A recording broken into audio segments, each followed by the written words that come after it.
Life had its own way of being unremarkable for me. My name's Rita, and at 29, you'd find me tucked away in the local library. It wasn't glamorous or thrilling, but it was mine. The books were my companions, and the dusty shelves, my domain. I wasn't one for the spotlight, happy to fade into the background. The town was small, the kind where everyone knew your business before you did. My daily routine rarely varied: wake up, work, and then home to my tiny apartment filled with second-hand furniture and a mountain of books. My social life was non-existent, and I was fine with that, or so I kept telling myself. Ethan came into my life on a day much like any other. He was looking for a book, something different, he said. His smile was easy, and his voice had a warmth to it that felt like sunlight breaking through clouds. "Hey, could you help me find a book? I'm feeling adventurous," he said, his eyes crinkling at the corners. "Sure, what genre are you interested in?" I asked, adjusting my glasses, trying not to get too caught up in his gaze. "I don't know, surprise me," he replied with a grin that suggested he enjoyed the mundane challenge he'd set before me. That was the beginning of everything. Our conversations became a regular part of my days. He'd ask about books, and I'd recommend titles, but soon those conversations shifted from the pages of novels to the details of our lives. Ethan was different. He listened, really listened, in a way that made me feel heard for the first time in a long while. One day, he came in looking more determined than usual. "You know, Rita, you're the most interesting person I've met in this town. Why do you hide in here all day?" he asked, leaning on the counter, a playful challenge in his eyes. I laughed, a sound that felt strange even to my own ears. "Well, where else would I go? This town isn't exactly bursting with excitement." Ethan's response was quick. "Maybe you just need someone to explore it with. How about dinner tonight? My treat." I hesitated, not used to this kind of attention. "I don't know, Ethan. Come on, what's the worst that could happen? You spend an evening out with a guy who enjoys your book recommendations. Plus, I promise to make it worth your while. You can show me this hidden gem of a town," he coaxed, his confidence infectious. Against my better judgment, I found myself agreeing. "Okay, sure. But no fancy places, I don't do well with all that pomp." "Deal," Ethan said, his smile lighting up the room. "I'll pick you up at 7. Wear something comfortable." That night changed everything. Ethan showed me parts of the town I'd never seen, despite having lived here my whole life. He made me laugh, a deep, genuine laugh that I hadn't known I was capable of. He listened to my stories, my dreams, and my fears, never once making me feel small or insignificant. As we walked back to my apartment, he stopped and looked at me, a seriousness in his eyes. "Rita, I know we've only just met, but there's something about you. You're not like anyone I've ever known. You're genuine, and in a world full of fakes, that's rare." I didn't know what to say. No one had ever spoken to me like that before. "Ethan, He cut me off, gently placing a finger on my lips. "You don't have to say anything. Just know that I see you, Rita. I see the person you are, and I like what I see." Ethan had always been the sweet spot in my day, making everything seem brighter with his care and affection. He had this way of making me feel seen, calling me beautiful, kind, and smart, things I hardly believed about myself. It was his warmth that won me over, making the idea of forever seem not just possible, but desirable. When he popped the question, it felt like a dream. "Marry me, Rita. I can't imagine my life without you," he had said, his eyes shining with sincerity. I didn't hesitate. "Yes," I breathed out, feeling a mix of excitement and disbelief. But before we could get lost in the whirlwind of wedding planning, there was one crucial step we had to take: meeting his parents. Ethan had given me a heads up, a sort of pre-warning. "My folks, they have a bit of a high standard for who I bring home. But don't sweat it, okay? They're gonna love you once they see how amazing you are," he assured me, though his nonchalance did little to ease my nerves. I was a wreck before the meeting, rummaging through my wardrobe for something that screamed modest yet dignified. It felt like an impossible dress code to crack. Ethan, on the other hand, was the picture of calm, almost disinterested, as if the outcome of this meeting didn't weigh on him at all. "You're overthinking it, Rita. Just wear what you're comfortable in," he said casually, which only frayed my nerves further. The day arrived, and I chose a simple blue dress that I hoped struck the right balance. As we drove to his parents' house, Ethan seemed more preoccupied with the music on the radio than the impending introduction. "You sure they're gonna like me?" I asked, seeking some reassurance. They'll come around. Just be yourself," Ethan replied, his attention briefly flitting to me before returning to the road. His laid-back attitude felt jarring compared to the storm of anxiety brewing inside me. Walking up to the door of Ethan's childhood home, my heart was pounding. His earlier warnings echoed in my head, painting a picture of the scrutiny I was about to face. The door swung open, and we were greeted by Ethan's parents, their expressions hard to read. The dinner that followed was a minefield.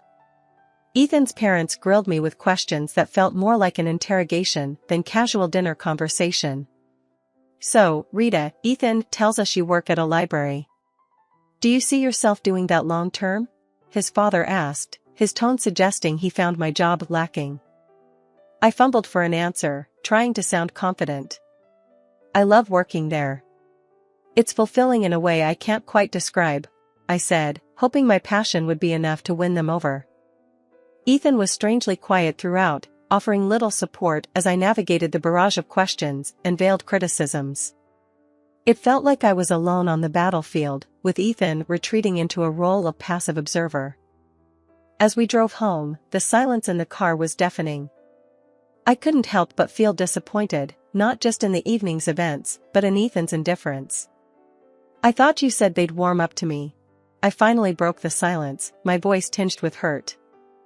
Ethan shrugged, a frustratingly nonchalant gesture. "Give it time, Rita. They just need to get to know you better," he said, his words doing little to comfort me. After a few more dinners that felt more like interrogations than friendly meals, it was clear Ethan's folks weren't my biggest fans. They saw me as some kind of gold digger, I guess, which couldn't be further from the truth.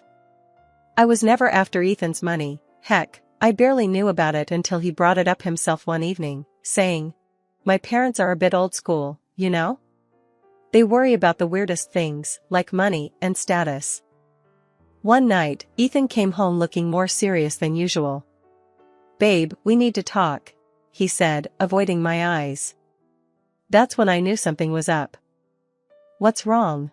I asked, feeling my stomach tie up in knots. "It's my parents," he started, finally looking at me.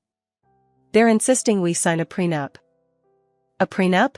The word felt foreign, bitter on my tongue. "Ethan, you know I don't care about your money, right?" He sighed, running his hands through his hair. I know. And I don't care about it either, not when it comes to us. But they're adamant about it. They think it'll protect both of us or whatever." I was hurt, not gonna lie. It felt like they were already betting on our failure. But I loved Ethan more than I cared about his parents' approval or some stupid agreement. "Fine," I said, more sharply than I intended. "Let's sign it and be done with it. Your money, my money, whatever. I don't care. I just want you." Ethan looked relieved, and a part of me hated that. "Thank you, babe. I hate this as much as you do, but it's just a piece of paper. It won't change anything between us." So, we signed the damn thing. Some lawyer his parents knew drew it up, making sure neither of us could touch the other's stuff if things went south. It felt like signing a declaration of distrust before we even started, but I pushed those thoughts away. I was in love, and love was supposed to conquer all, right? Our wedding was nothing grand, just the way I wanted it. A few close friends, an intimate ceremony, and the promise of forever. I moved into Ethan's place shortly after. It was a nice house, nothing too fancy, but it felt miles away from my old apartment. Ethan's parents lived nearby, which I soon found out meant surprise visits that were more about checking up on me than anything else. Life with Ethan started off like something out of a fairy tale, but it wasn't long before the gloss started to fade, revealing the grim reality beneath. The shift wasn't overnight, but the signs were there, creeping in slowly, eroding what we had built. His mother, Linda, was the first crack in our perfect picture. She'd drop by unannounced, her eyes scanning the house like she was taking inventory. "Remember, this is Ethan's house. Everything here is his." I tried to keep my cool, replying, "I'm well aware, Linda. I'm not here for your son's things. I love him." She scoffed. "Love doesn't pay the bills, dear. Just remember, if you ever leave, you leave with what you came with, nothing." One day, she paraded around the house, pointing out every piece of furniture, every appliance, every knickknack that Ethan owned. "See this couch? Ethan's. That painting? Also Ethan's.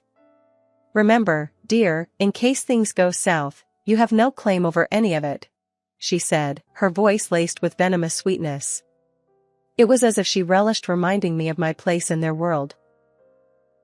Ethan's father, George, wasn't any better. He and Linda acted like they owned our house, not just visiting. They'd demand coffee the moment they walked in, critique how I made it too weak or too strong, then settle in front of the TV, expecting me to wait on them hand and foot. "Grab us some of those chips, will you?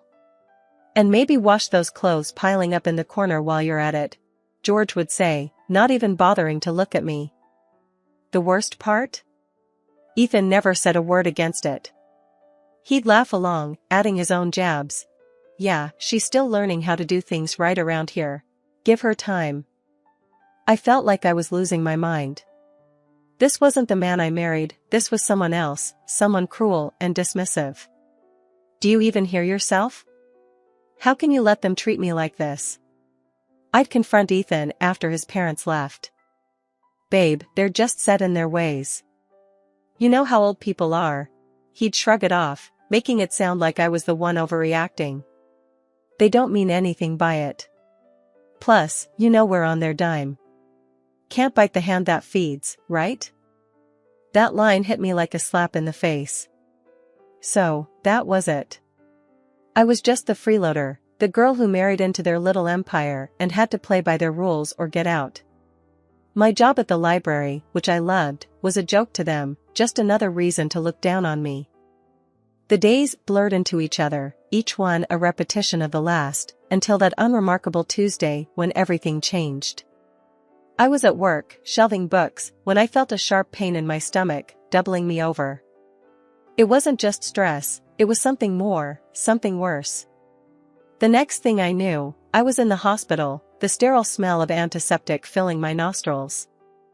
Lying in that hospital bed, I couldn't help but think how this was a new low. Alone, in pain, and not a single message or call from Ethan. Just when I thought things couldn't get any darker, a knock on the door heralded a visitor I never expected. "Rita Turner?" The man at the door was dressed in a suit, holding a briefcase, looking wildly out of place in the sterile hospital room. "Yeah, that's me. Who are you?" My voice was weak, tired from the pain and the endless cycle of disappointment. "I'm Michael Johnson, a notary. I have something important to discuss with you." His tone was formal, but there was something in his eyes that made me want to listen. I motioned for him to continue, curiosity piqued, despite the situation. "It's about your great-uncle, Edward Turner. He passed away recently, and, well, you're his sole heir. Rita, he left you an inheritance." The words didn't make sense at first. "Are you sure you've got the right person? I haven't seen him for 15 years. Michael nodded. "Quite sure. He was a private man, but always remembered you. Wanted to make sure you were taken care of." Lying in the hospital bed, feeling a mix of confusion and anticipation, I watched as the notary prepared to delve into the specifics of my great-uncle's will. He cleared his throat, opened his briefcase, and laid out the documents in front of him. "Rita, your great-uncle was a man of substantial wealth and taste. He left you quite the inheritance. We're not just talking about cash here, Though there's plenty of that, $20 million to be exact. Michael began, his voice steady and matter-of-fact. I blinked, still trying to wrap my head around the numbers. $20 million? I echoed, feeling my voice crack. That's right, he continued, unfazed by my shock. But there's more. You're also inheriting shares in several large companies. These are not minor investments, we're talking significant stakes in some of the most stable and profitable firms out there. My mind raced, trying to comprehend the magnitude of what he was saying. Owning parts of companies I'd only heard about on the news seemed like a fantasy. And there's the property, Michael went on, flipping through the papers. An old, large house in one of the most prestigious areas. It's not just any house, Rita. It's a mansion with history, acres of land, and it's all yours now. I tried to imagine the house, the kind of place I'd only seen in movies. It was overwhelming, to say the least. Don't forget about the antique car, he added with a slight smile, as if anticipating my reaction. A classic, fully restored, and in mint condition. It's a collector's dream. I chuckled, the situation bordering on surreal. An antique car, too? What am I going to do with that? I barely drive as it is. Michael's smile widened.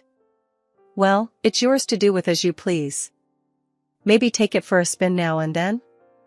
And then, there's the furniture and paintings inside the house, genuine antiques, some of them centuries old. Your great-uncle had an eye for the finer things in life. The room felt smaller, the air thicker, as I tried to digest everything he was saying. So, I've inherited a fortune, a company, a mansion, an antique car, and a collection of art and furniture? That's unbelievable. It's all yours, Rita. Your great-uncle wanted to make sure you were well taken care of. It seems he saw something special in you. Special? I felt anything but, especially lying in a hospital bed after the worst few months of my life.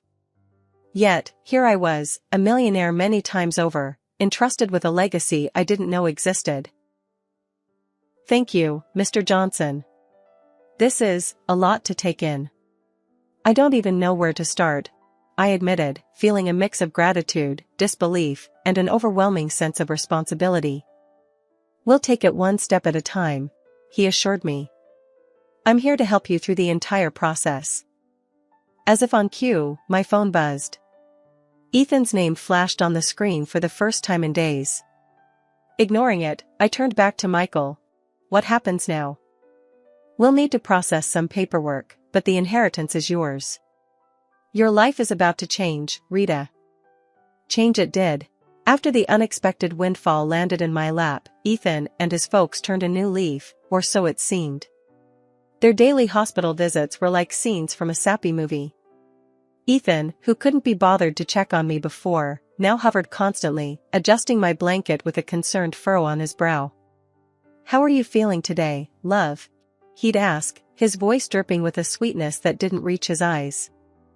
His mother, Linda, was even more theatrical, if possible.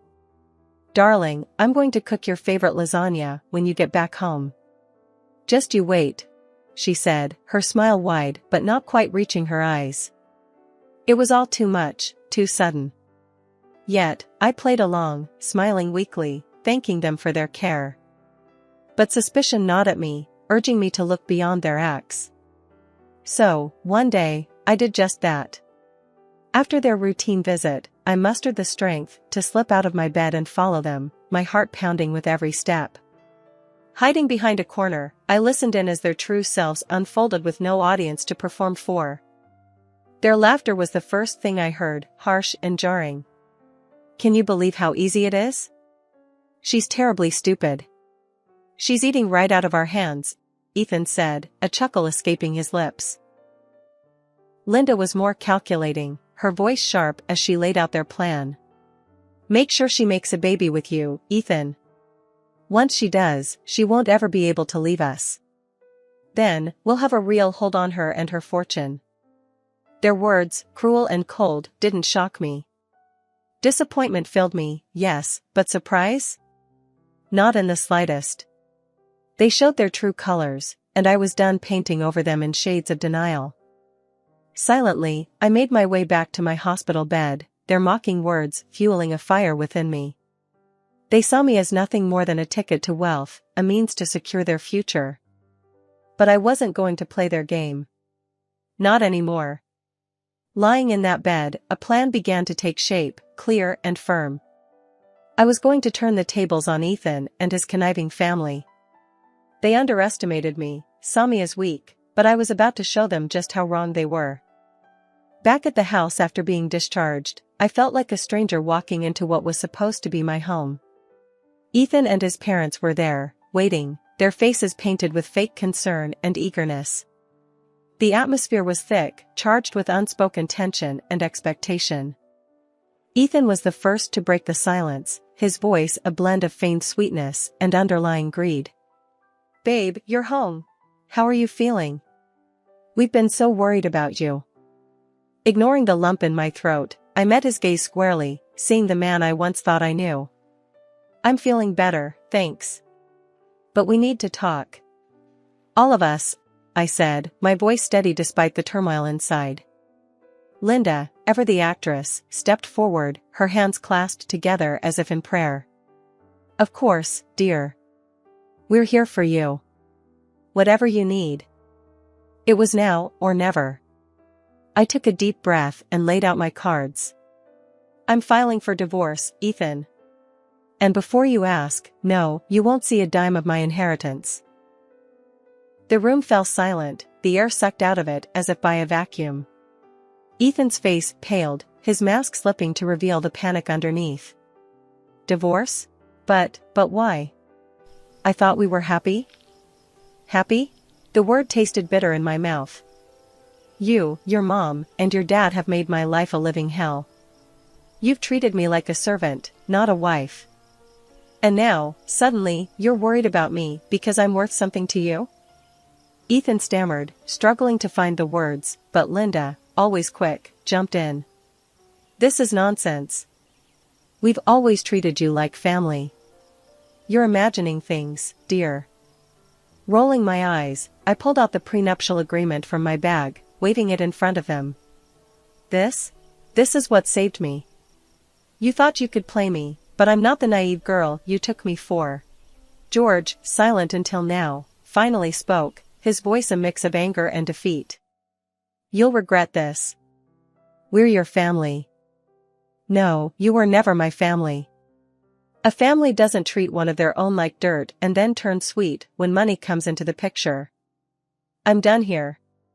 Moving into my own place was the breath of fresh air I desperately needed. The apartment was small and cozy, a stark contrast to the life I'd left behind. It wasn't just a new living space, it was my declaration of independence, my fresh start. The phone call started almost immediately. Ethan, with his voice dripping with desperation, was the first to break the silence. "Rita, please, you've got to come back. We can work this out, I know we can." His pleas fell on deaf ears. I was done, and no amount of begging could change that. "Ethan, it's over. I'm not coming back. You need to accept that," I said, my voice firm, leaving no room for negotiation. Not long after, Linda chimed in, her tone a toxic mix of anger and guilt-tripping. "Ungrateful. After everything we've done for you. You owe us, Rita. You're making a huge mistake." "Owe you? For what, Linda? For making me feel like nothing more than a burden?" "No, I don't owe you anything. Goodbye." Hanging up on her felt like shedding a heavy weight, a final cut from the ties that bound me to a life of misery. The divorce was a relief, a clean break from a past that had threatened to consume me. Through friends, I heard about the fallout between Ethan and his parents. The irony wasn't lost on me. The very document they had insisted on, the prenuptial agreement, was now the source of their family strife. With my great-uncle's inheritance securely in my name, I found purpose in generosity. A significant portion went to charities that mattered to me, causes that would make a difference in the world. But it was the bookstore that became my passion project, a cozy haven for lovers of old and rare books. It was my way of reconnecting with the world on my terms. My journey hadn't been easy, fraught with challenges and heartache, but standing in my bookstore, surrounded by the stories of countless others, I knew I had found my happy ending. It wasn't just about moving on from Ethan and his family's manipulation, it was about rediscovering who I was and what I loved. Here's to new beginnings, I toasted to myself one quiet evening after closing up shop. The road ahead was uncertain, but it was mine to travel, filled with possibilities and the promise of newfound happiness.